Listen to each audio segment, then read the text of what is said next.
많은 분들이 진통제만 드시다가 골든타임을 놓치고 계십니다. 지금 당장 냉장고 열어보세요. 우리가 매일 먹고 버리는 계란 껍질 안쪽의 얇은 막에 무릎 통증의 해답이 숨어 있습니다. 무릎이 뻣뻣하고 걸을 때 뚝뚝 소리가 나는데 병원에서는 나이 탓하는 말만 듣고 돌아오신 적 있으시죠? 약을 먹어도 시원하게 낫질 않아서 결국 계단은 피하고 운동은 겁이 나서 멈춘 분들 많으실 겁니다. 믿기 어려우시겠지만 무릎 통증의 상당수는 연골만의 문제가 아닙니다. 윤활액과 염증 관리가 핵심이죠. 오늘 제가 말씀드릴 이야기는 단순한 민간요법이 아닙니다. 무릎 통증의 진짜 원인부터 계란 껍질막이 활용되는 과학적 방법까지 이 영상 하나로 여러분의 무릎 관리법이 완전히 달라질 겁니다.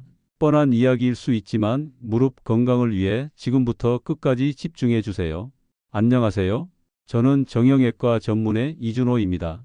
무릎과 관절 문제를 진료한 지 벌써 20년이 넘었습니다. 그동안 정말 수많은 환자분들을 만났습니다. 제가 오늘 이 이야기를 꼭 하고 싶었던 이유가 있습니다.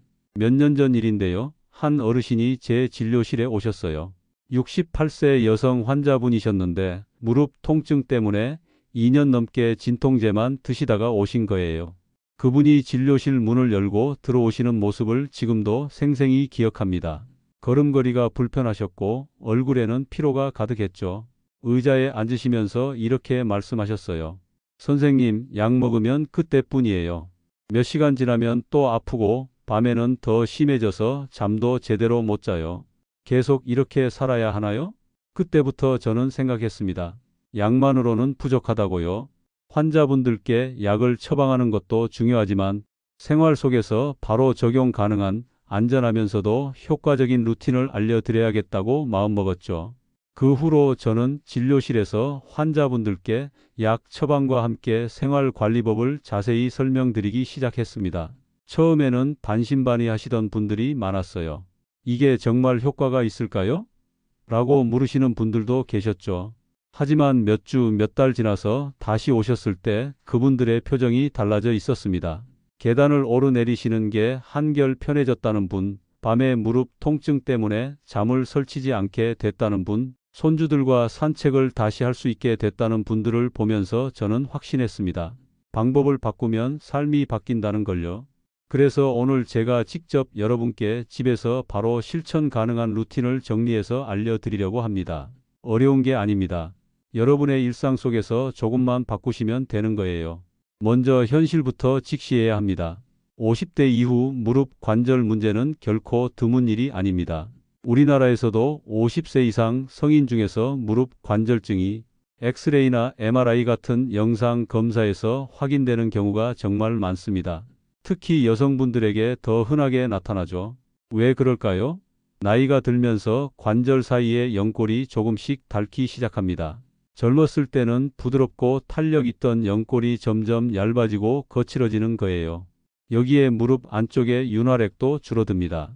이 윤활액은 관절이 부드럽게 움직이도록 도와주는 건데 나이가 들면서 점점 부족해지죠. 그러면 뼈와 뼈가 부딪히면서 염증이 생기기 쉬워집니다. 여기에 체중도 영향을 미칩니다. 나이가 들면서 신진대사가 느려지고 활동량은 줄어들면서 체중이 늘어나는 경우가 많으시잖아요. 체중이 늘면 무릎에 가해지는 부담도 그만큼 커집니다. 특히 계단을 오르내릴 때는 무릎에 체중의 몇 배나 되는 하중이 실린다고 하니까요. 자세도 문제예요. 오랜 세월 농사일을 하시거나 쪼그려 앉는 자세로 일하신 분들은 무릎에 무리가 많이 갔을 겁니다. 또 평소에 다리를 꼬고 앉거나 한쪽으로만 기대는 습관이 있으시면 무릎에 비정상적인 압력이 가해지면서 관절이 빨리 손상되죠.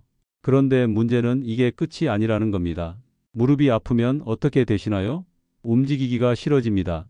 걷는 것도, 계단 오르는 것도 피하게 되죠. 장을 보러 가는 것도, 친구 만나러 나가는 것도 부담스러워집니다. 집에만 계시게 되는 거예요. 그러면 무릎 주변 근육이 약해집니다. 근육은 쓰지 않으면 빠르게 약해지거든요. 특히 허벅지 앞쪽의 대퇴사두근이라는 근육은 무릎을 지탱하는 아주 중요한 근육인데 이게 약해지면 무릎이 더 불안정해집니다.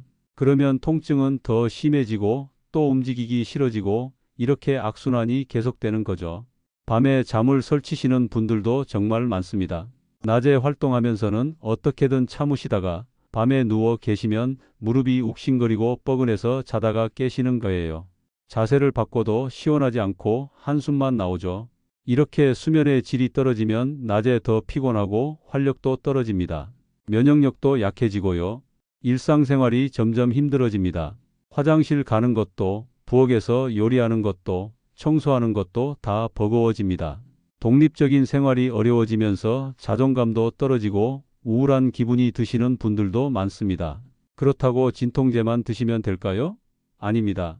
진통제는 일시적으로 통증을 줄여줄 뿐 근본적인 해결책이 아닙니다. 무릎 상태 자체가 좋아지는 게 아니에요. 약효가 떨어지면 다시 아프고 또 약을 드시고 이렇게 반복되는 거죠. 오히려 장기간 진통제에만 의존하시면 부작용이 생길 수 있습니다. 위장 장애가 생기거나 신장 기능에 영향을 줄 수도 있어요. 특히 나이가 드시면 약물 대사 능력이 떨어지기 때문에 젊은 사람들보다 부작용 위험이 더 큽니다. 여러분, 이건 정말 심각한 문제입니다. 통증 때문에 활동이 줄고 근육이 약해지고 삶의 질이 떨어지는 이 악순환을 반드시 끊어야 합니다. 그러려면 진통제만으로는 절대 안 됩니다. 생활 자체를 바꿔야 해요. 자, 이제 여러분께 무릎의 비밀을 알려드릴게요. 쉽게 설명하겠습니다. 무릎 관절을 자동차 엔진이라고 한번 생각해 보세요. 엔진이 부드럽게 돌아가려면 엔진 오일이 필요하죠? 무릎에도 마찬가지로 윤활액이라는 게 있습니다. 의학 용어로는 활막액이라고 하는데 이게 관절 사이를 부드럽게 만들어주는 역할을 합니다. 이 윤활액은 관절을 감싸고 있는 활막이라는 조직에서 만들어집니다. 건강한 무릎에서는 이 윤활액이 충분히 분비돼서 뼈와 뼈 사이에서 쿠션 역할을 해주죠. 그래서 걷거나 뛸 때 충격을 흡수하고 부드럽게 움직일 수 있게 해줍니다. 그런데 나이가 들거나 무릎에 무리가 가면 이 윤활액이 부족해집니다. 엔진 오일이 부족한 차가 삐걱거리는 것처럼 무릎도 끼익끼익 소리가 나고 아프게 되는 거예요. 계단을 오를 때 무릎에서 소리가 나신다면 이건 윤활액이 부족하다는 신호일 수 있습니다. 여기에 염증까지 생기면 어떻게 될까요? 염증은 무릎 안쪽을 붓게 만들고 통증을 더 심하게 만듭니다. 염증이 생기면 활막 조직이 두꺼워지고 윤활액의 성분도 변해서 제 기능을 못하게 되죠. 움직일 때마다 뻣뻣하고 불편한 이유가 바로 이 염증 때문입니다. 그래서 무릎 관리의 핵심은 두 가지입니다.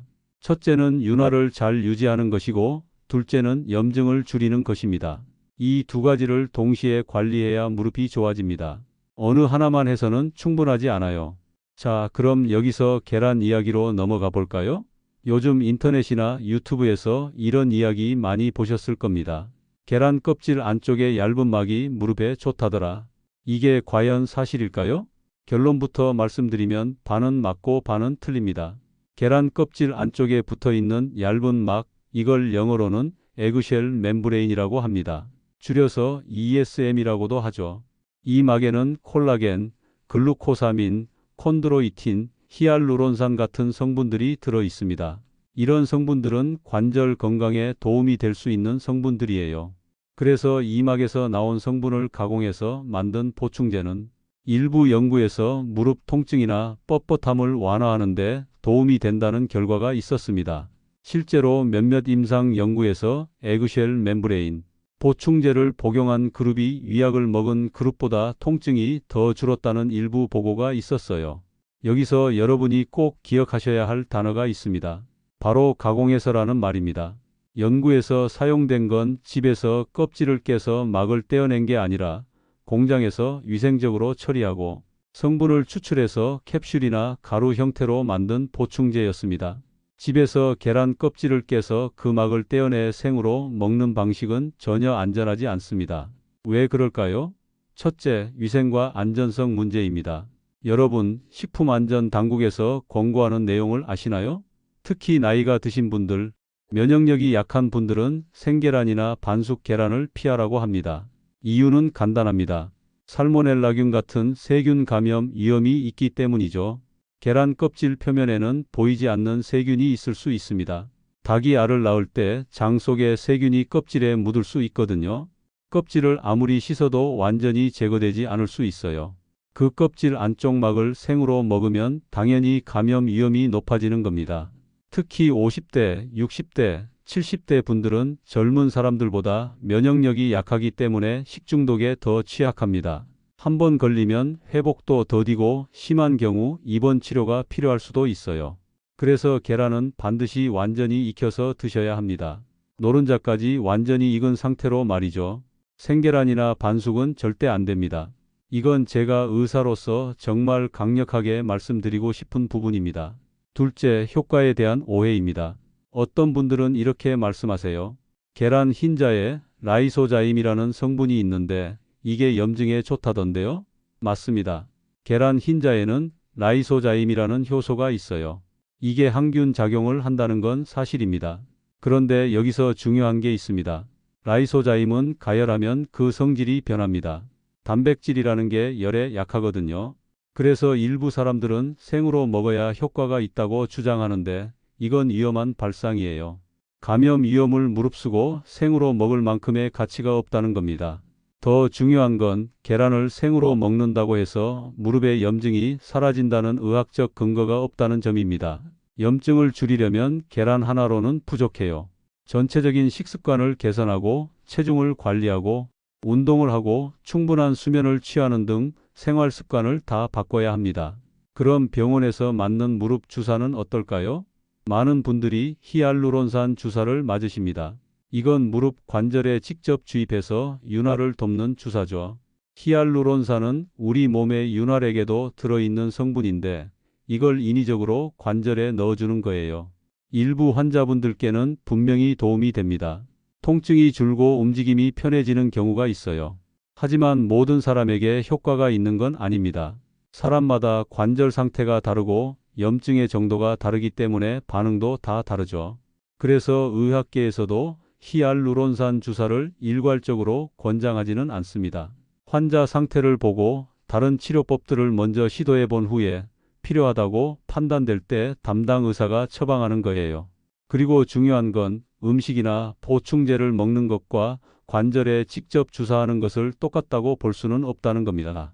입으로 먹은 성분은 위와 장에서 소화되고 혈액을 통해 온몸으로 퍼지는 과정을 거칩니다.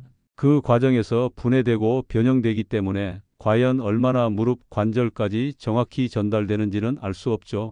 반면 주사는 관절에 직접 넣는 거니까 훨씬 직접적인 방법입니다. 그렇다고 보충제가 전혀 도움이 안 된다는 건 아니에요.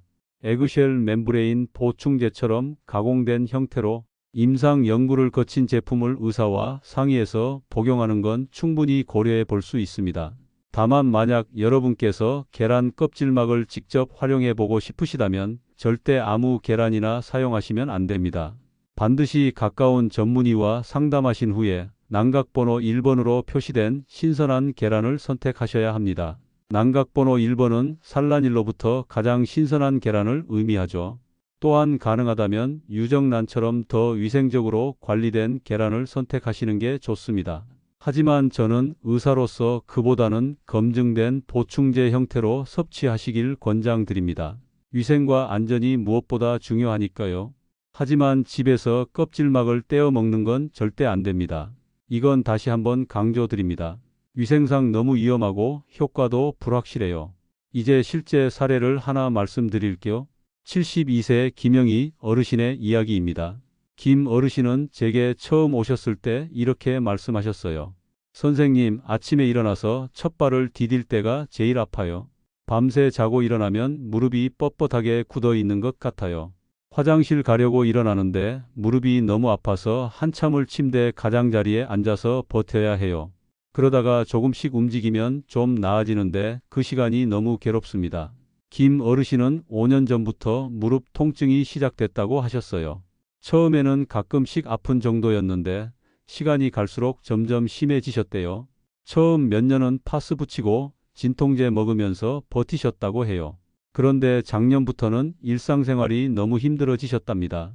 장을 보러 시장에 가는 것도, 친구들과 산책하는 것도, 손주들 봐주는 것도 다 버거워지셨어요. 특히 밤에 자다가 무릎이 아파서 깨는 일이 잦아지면서 수면 부족으로 낮에도 피곤하고 기력이 없으셨대요. 검사를 해보니 김 어르신의 무릎에는 퇴행성 관절염이 있었습니다. 엑스레이에서 연골이 어느 정도 다른 게 보였고 관절 사이 공간이 좁아져 있었어요. MRI 검사에서는 염증도 확인됐습니다. 저는 김 어르신께 약물 치료와 함께 생활 루틴을 바꿔보자고 제안했습니다. 처음에 김 어르신은 반신반의하셨어요. 이 나이에 뭘 해도 소용 있겠어요? 라고 하시더라고요. 하지만 저는 꼭 한번 해보시라고 설득했습니다. 김 어르신이 실천하신 루틴을 말씀드릴게요. 첫째, 계란을 단백질 공급원으로 활용하셨습니다. 매일 아침 완전히 익힌 계란 1개를 드셨어요. 삶은 계란이나 계란찜 형태로 드셨는데 절대 생계란이나 반숙은 드시지 않으셨습니다. 김 어르신은 원래 반숙을 좋아하셨는데 제가 안전을 위해서 완숙만 드시라고 당부했거든요. 둘째, 의사인 저와 충분히 상담하신 후에 에그쉘 멤브레인 보충제를 복용하기로 하셨습니다. 제품 라벨에 적힌 용량대로 하루에 한 번씩 드셨어요. 김 어르신은 다른 만성질환 약도 드시고 계셨기 때문에 보충제와 약물, 상호작용이 없는지 제가 꼼꼼히 확인했습니다. 셋째, 저충격 운동을 시작하셨습니다. 처음에는 무릎이 아픈데 운동을 어떻게 하느냐고 걱정하셨는데 제가 무릎에 무리가 가지 않는 운동법을 알려드렸어요. 의자에 앉았다 일어서기를 하루에 2번, 아침과 저녁에 각 10회씩 하셨습니다. 또 동네 헬스장에 있는 실내 자전거를 15분씩 가볍게 타셨어요. 실내 자전거는 앉아서 하는 운동이라 무릎에 체중 부담이 적으면서도 근육을 강화할 수 있거든요. 넷째, 물을 충분히 마시기로 하셨습니다. 김 어르신은 원래 물을 잘 안 드시는 편이셨대요. 하루에 커피 한두 잔 마시는 게 전부였다고 하시더라고요. 제가 하루에 물 6잔 이상을 목표로 하라고 했더니 처음에는 힘들어 하셨어요. 그래서 아침에 일어나자마자 1잔, 아침, 식사 후 1잔 이렇게 시간대별로 나눠서 마시시라고 조언드렸습니다. 단 음료나 커피는 가능한 한 줄이셨고요. 다섯째, 식습관을 바꾸셨습니다. 김 어르신은 튀김을 좋아하셨는데 저는 튀김이나 기름진 음식을 줄이고 채소와 과일을 늘리시라고 했어요. 특히 색깔이 진한 채소들, 시금치, 브로콜리, 당근 같은 것들을 많이 드시라고 권했습니다. 이런 채소들에는 항산화 성분이 풍부해서 염증을 줄이는 데 도움이 되거든요. 김 어르신은 이렇게 사주를 지키셨습니다. 처음 일주일은 솔직히 좀 힘드셨다고 해요. 익숙하지 않은 루틴을 따라가는 게 쉽지 않으셨대요. 특히 물 마시는 게 제일 어려우셨다고 하시더라고요. 하지만 며느리분이 매일 전화로 챙겨주시고 손주들이 응원해주면서 꾸준히 하실 수 있으셨답니다. 결과는 어땠을까요? 2주 차부터 김 어르신은 변화를 느끼기 시작하셨다고 해요. 재진을 하러 오셨을 때 표정이 달라져 있으셨어요. 선생님, 신기해요. 계단 오를 때 예전보다 덜 버거워요. 아직 완전히 괜찮은 건 아닌데 확실히 나아진 게 느껴져요. 4주 차가 되니까 더 놀라운 일이 생겼습니다. 밤에 무릎 통증 때문에 잠에서 깨는 횟수가 확 줄었대요. 예전에는 밤에 서너 번씩 깼는데 이제는 1번 정도만 깬다고 하셨어요. 그러니까 수면의 질이 좋아지면서 낮에도 훨씬 활기차지셨답니다. 아침에 첫 발을 디딜 때의 뻣뻣함도 많이 나아졌고요. 예전에는 침대에서 일어나는 게 두려우셨는데 이제는 그 시간이 많이 짧아졌다고 하셨어요. 화장실도 편하게 가실 수 있게 됐고요. 물론 김 어르신의 무릎이 20대처럼 완벽하게 돌아온 건 아닙니다. 다른 연골이 다시 자라나는 건 아니니까요. 하지만 일상생활이 훨씬 편해지셨고 통증이 많이 줄어드셨어요. 무엇보다 김 어르신이 가장 좋아하신 건 내가 스스로 관리할 수 있구나라는 자신감을 얻으신 거였어요. 김 어르신은 지금도 이 루틴을 계속 지키고 계십니다. 6개월이 지난 지금은 손주들과 공원 산책도 하시고 친구들과 가벼운 등산도 다시 시작하셨대요. 물론 무리하지 않는 선에서요. 이 사례에서 배울 수 있는 핵심은 이겁니다. 계란 하나만으로, 보충제 하나만으로 무릎이 좋아지는 게 아니라는 거예요. 안전하게 익힌 계란을 단백질원으로 활용하고 필요하면 의사와 상의해서 보충제를 복용하고 동시에 운동과 자세, 생활 습관을 같이 바꿔야 변화가 생깁니다. 이게 전부 맞물려 돌아가야 효과가 나타나는 겁니다. 한 가지만 해서는 부족해요. 자, 이제 여러분이 집에서 바로 실천할 수 있는 구체적인 방법을 알려드리겠습니다. 제가 지금부터 말씀드리는 건 안전하고 의학적 근거가 있는 방법들입니다. 꼭 기억하시면서 들어주세요. 먼저 계란 드시는 방법부터 말씀드릴게요. 계란은 무릎 건강뿐 아니라 전체적인 영양 공급에 정말 좋은 식품입니다. 단백질이 풍부하고 비타민과 미네랄도 들어있죠. 특히 나이가 드시면 근육량이 줄어들기 쉬운데 양질의 단백질을 섭취하는 게 중요합니다. 계란은 그런 면에서 훌륭한 선택이에요. 하지만 드시는 방법이 정말 중요합니다. 계란은 반드시 완전히 익혀서 드셔야 합니다. 반숙이나 생계란은 절대 안 됩니다. 노른자까지 완전히 익은 상태로 드셔야 해요. 삶은 계란이 가장 좋고 계란찜도 좋습니다. 완전히 익힌 계란 프라이도 괜찮아요. 왜 이렇게 강조하냐고요? 식중독 예방이 가장 중요하기 때문입니다. 특히 50대 이상 분들은 면역력이 젊은 사람보다 약하기 때문에 조금이라도 위험한 방법은 피해야 합니다. 살모넬라균에 감염되면 심한 설사와 복통, 발열이 생길 수 있고 심한 경우 탈수로 입원 치료가 필요할 수도 있어요. 계란을 삶을 때는 끓는 물에 넣고 최소 12분 이상 삶으세요. 노른자가 완전히 익어서 고체가 돼야 합니다. 계란찜을 만들 때도 중탕으로 충분히 익히셔야 해요. 전자레인지로 하실 때는 가운데까지 완전히 익었는지 확인하세요. 계란을 드실 때 소금을 많이 넣거나 설탕을 넣거나 기름에 튀기면 오히려 염증을 악화시킬 수 있습니다. 염분이 많으면 몸이 붓고 혈압도 올라가죠. 설탕이 많으면 혈당이 올라가고 염증 반응이 생기기 쉬워요. 기름에 튀기면 트랜스 지방이 생길 수 있고요. 그래서 계란은 삶거나 찌는 게 가장 좋습니다. 소금은 아주 조금만 넣으시고 간은 약하게 하세요. 계란은 하루에 1개에서 2개 정도가 적당합니다. 너무 많이 드시면 콜레스테롤 문제가 생길 수 있어요. 물론 최근 연구들에서는 계란의 콜레스테롤이 예전에 생각했던 것만큼 나쁘지 않다는 결과들이 나오고 있긴 하지만 그래도 적당량을 지키시는 게 안전합니다. 다음은 계란 껍질막에 대해서 다시 한번 말씀드릴게요. 인터넷에서 계란 껍질 안쪽 막을 떼어서 먹으면 무릎에 좋다는 이야기를 보고 따라하시면 절대 안 됩니다. 계란 껍질 표면에는 세균이 있을 수 있어요. 닭이 알을 낳을 때 장 속에 세균이 껍질에 묻을 수 있거든요. 껍질을 물로 씻어도 완전히 제거되지 않을 수 있습니다. 오히려 물로 씻으면 껍질에 보호막이 씻겨나가서 세균이 안으로 침투할 수도 있어요. 그 막을 생으로 먹으면 감염 위험이 있는 겁니다. 집에서 껍질막을 떼어 먹는 방식으로 무릎이 좋아진다는 의학적 근거도 없어요. 임상 연구는 가공된 보충제 형태로 이루어진 거지 생 껍질막으로 한 게 아니거든요. 그럼 보충제는 어떨까요? 에그쉘 멤브레인 보충제처럼 가공된 형태는 일부 인체 연구가 있습니다. 이런 보충제는 공장에서 위생적으로 처리하고 성분을 추출해서 캡슐이나 가루 형태로 만든 겁니다. 이런 보충제를 복용하고 싶으시다면 반드시 담당 의사와 상의하세요. 특히 다른 약을 드시고 계시거나 고혈압, 당뇨, 심장병 같은 만성 질환이 있으시다면 더더욱 의사와 상담 후에 시작해야 합니다. 보충제도 약물과 상호작용을 일으킬 수 있거든요. 알레르기가 있으신 분들도 주의하셔야 해요. 계란 알레르기가 있으시면 에그쉘 멤브레인 보충제도 피하셔야 합니다. 보충제를 드실 때는 제품 라벨에 적힌 지침을 정확히 따르세요. 많이 먹는다고 좋은 게 아닙니다. 오히려 과량 섭취하면 부작용이 생길 수 있어요. 이제 구체적인 2주 루틴을 알려드릴게요. 이걸 따라하시면서 몸의 변화를 느껴보세요. 먼저 아침 루틴부터 말씀드릴게요. 아침에 일어나자마자 따뜻한 물 1컵을 마시세요. 차가운 물보다는 미지근하거나 따뜻한 물이 좋습니다. 따뜻한 물은 자는 동안 굳어진 몸을 깨우고 소화기관을 자극해서 배변 활동에도 도움이 되죠. 관절에도 수분을 공급해 줍니다. 아침 식사로는 완전히 익힌 계란 1개와 채소 반찬을 드세요. 시금치나물, 브로콜리, 당근, 양배추 같은 채소를 곁들이면 좋습니다. 채소에는 항산화 성분이 풍부해서 염증을 줄이는 데 도움이 돼요.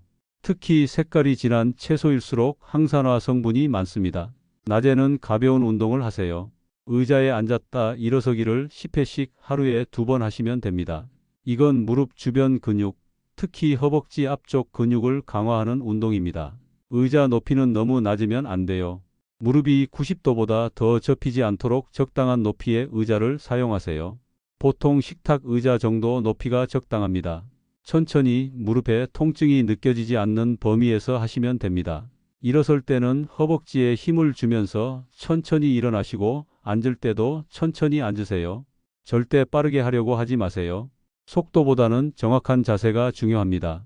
점심 식사 후에는 10분 정도 가볍게 걸어보세요. 집 앞 골목을 한 바퀴 도는 것만으로도 충분합니다.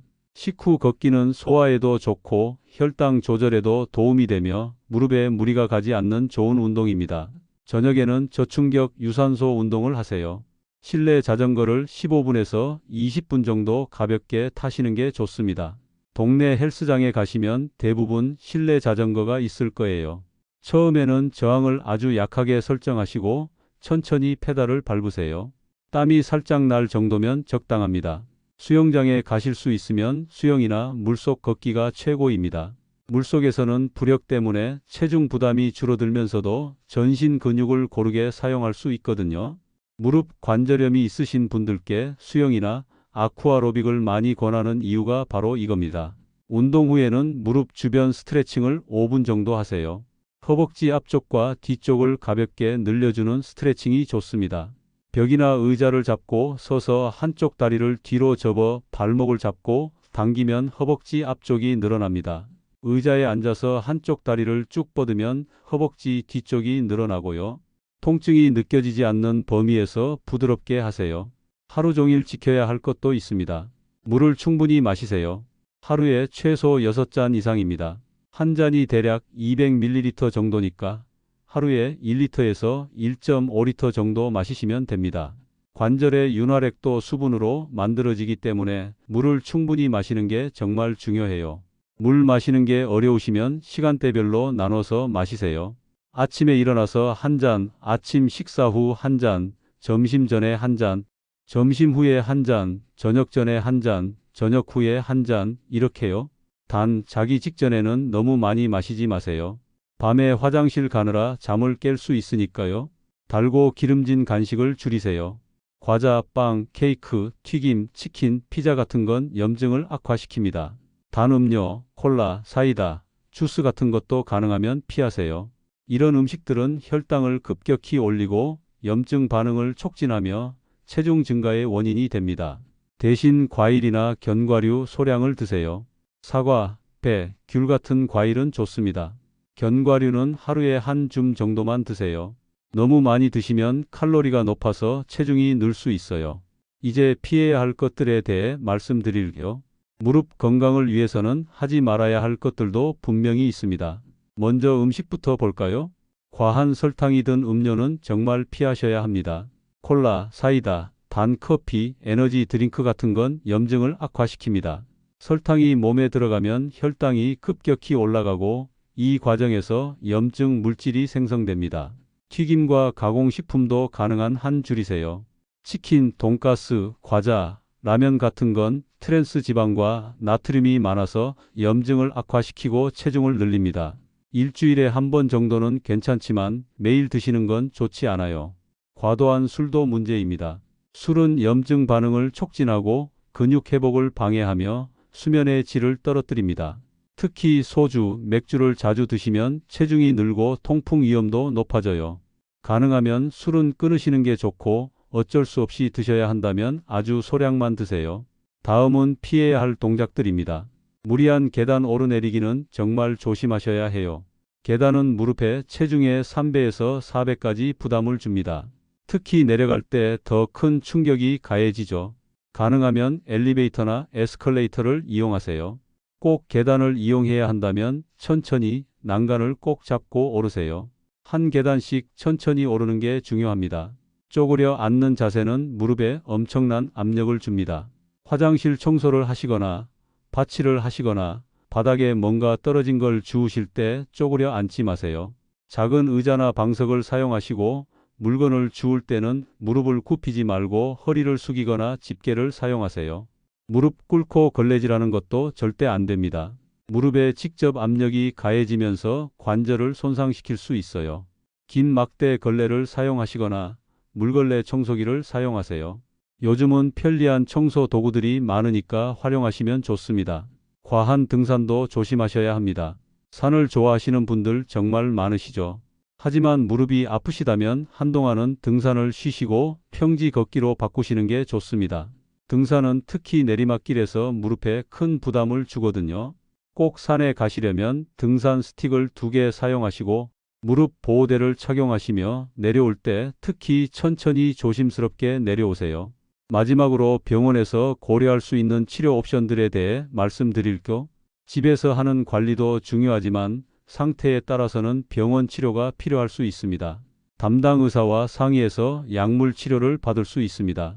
소염 진통제는 통증과 염증을 줄여주는데 장기간 복용은 위장 문제를 일으킬 수 있으니 의사 처방대로 정확히 드셔야 해요. 물리치료도 많은 도움이 됩니다. 열치료, 전기자극치료, 운동치료 등이 있는데 물리치료사가 개인별로 맞춤 운동을 가르쳐주고 근육을 강화하며 통증을 줄이는 데 도움을 줍니다. 일주일에 2~3번 정도 꾸준히 받으시면 효과를 보실 수 있어요. 체중 감량과 자세 교정도 중요합니다. 체중이 많이 나가시면 무릎에 부담이 정말 큽니다. 체중 1kg이 줄면 무릎에 가해지는 부담은 4kg이 줄어든다고 하니까요. 의사나 영양사와 상의해서 건강하게 체중을 줄이는 게 중요해요. 무리한 다이어트는 오히려 근육을 빼서 해가 됩니다. 자세가 나쁘면 무릎에 비정상적인 압력이 가해집니다. O다리나 X다리가 있으면 교정이 필요할 수 있고 걸음걸이가 이상하면 물리치료사에게 자세 교정을 배워야 합니다. 히알루론산 주사는 필요한 경우 의사가 판단해서 처방합니다. 모든 사람에게 권장되는 건 아니고 환자 상태를 보고 맞춤으로 결정하는 거예요. 주사를 맞았다고 해서 모든 게 해결되는 건 아니고 생활 관리를 계속해야 효과가 유지됩니다. 수술은 정말 마지막 단계입니다. 관절 상태가 너무 심해서 다른 방법으로는 도저히 안 될 때 고려하는 거예요. 대부분은 생활 습관 개선과 보존적 치료로 충분히 관리할 수 있습니다. 댓글로 여러분의 실천 계획을 알려주세요. 저는 내일부터 계란 완전히 익혀서 먹겠습니다. 이런 식으로 구체적으로 적어주시면 더 좋습니다. 여러분의 다짐이 다른 분들에게도 큰 동기부여가 될 거예요. 우리 함께 응원하면서 건강한 무릎을 만들어 봐요. 여러분, 오늘 영상 끝까지 시청해 주셔서 정말 감사합니다. 마지막으로 오늘 내용을 정리하고 마무리하겠습니다. 무릎 관리의 핵심은 윤활과 염증 관리입니다. 연골만 생각하시면 안 돼요. 무릎 안에 윤활액이 충분해야 하고 염증이 줄어들어야 통증이 좋아집니다. 계란은 안전하게 익혀서 단백질 공급원으로 활용하세요. 절대로 생으로 드시거나 반숙으로 드시면 안 됩니다. 특히 50대 이상 분들은 식중독 위험이 크니까요. 계란 껍질막은 집에서 떼어 먹지 마세요. 위생상 위험합니다. 만약 에그쉘 멤브레인 보충제를 드시고 싶으시다면 가공된 제품으로 의사와 상의한 후에 시작하세요. 그리고 가장 중요한 건 운동과 자세, 생활 습관을 함께 바꿔야 한다는 겁니다. 계란 하나로, 보충제 하나로 무릎이 좋아지는 것이 아닙니다. 전체적인 루틴을 바꾸셔야 합니다. 마지막으로 꼭 말씀드려야 할 게 있습니다. 오늘 제가 알려드린 내용은 일반적인 건강 정보입니다. 개개인의 의료 상황은 모두 다르기 때문에 이 영상이 여러분의 개인 진료를 대신할 수는 없습니다. 만약 고혈압, 당뇨, 심장병 같은 만성 질환이 있으시거나 현재 약을 드시고 계신다면 오늘 말씀드린 방법을 시작하기 전에 반드시 담당 의사와 상의하세요. 특히 보충제를 드시려고 하신다면 더더욱 의사와 상담이 필요합니다. 무릎 통증이 너무 심하거나 갑자기 악화되거나 무릎이 붓거나 열이 나면 바로 병원에 가셔야 합니다. 이 영상은 여러분께 올바른 정보를 드리기 위한 것이지 병원 진료를 대신하는 게 아니라는 점 꼭 기억해 주세요. 여러분의 무릎 건강 제가 응원하겠습니다. 다음 영상에서 또 만나요. 건강하세요.